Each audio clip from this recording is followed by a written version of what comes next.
are going to learn how the body regulates our blood sugar levels.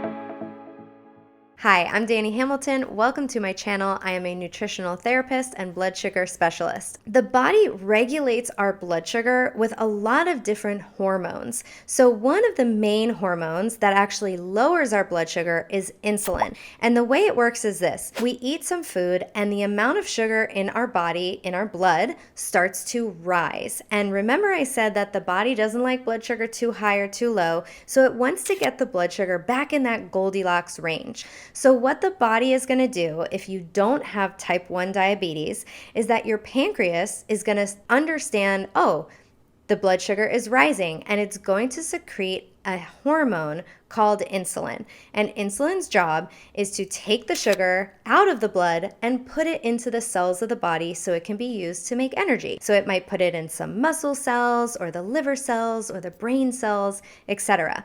So that's how insulin lowers blood sugar. Now, there's other hormones that also come into play to bring our blood sugar up, because if our blood sugar is dropping too low, and let's say we can't get to the fridge in time to get a meal, our body knows that if our blood sugar goes too low, that we can actually die. But there's so many checks and balances in place so that that doesn't happen.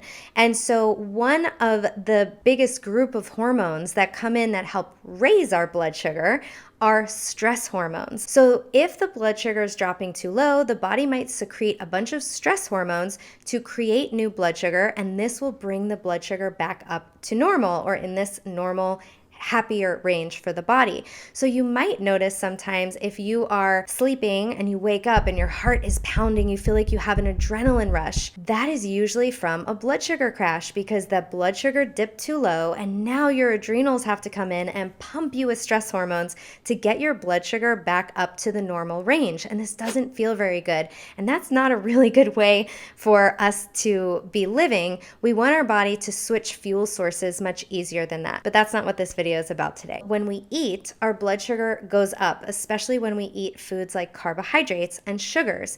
These will dissolve and digest and turn into sugar that goes into our bloodstream. So these carbs and sugar and even sometimes proteins raise our blood sugar, and then we get the insulin coming in to put it back where it needs to go, into the cells of the body so it can be used for energy or stored as body fat. And then if for some reason our blood sugar is dropping too low, we have those adrenals coming in and giving us some stress hormones. And also the liver can put some stored sugar into the blood at other times as well. So sometimes we don't need to depend on those stress hormones. We just have that stored sugar in the liver called glycogen, and that will raise our blood sugar a bit. And so all of these hormones and the liver work together to stabilize our blood sugar and keep it in that happy range. But what starts to happen for a lot of people is that we get so many of those blood sugar spikes, and over time, yeah, the blood sugar goes up and comes down right away, but the insulin doesn't come down right away. So it starts to build up these levels of insulin in the bloodstream that blocks the body from utilizing that stored energy in our liver.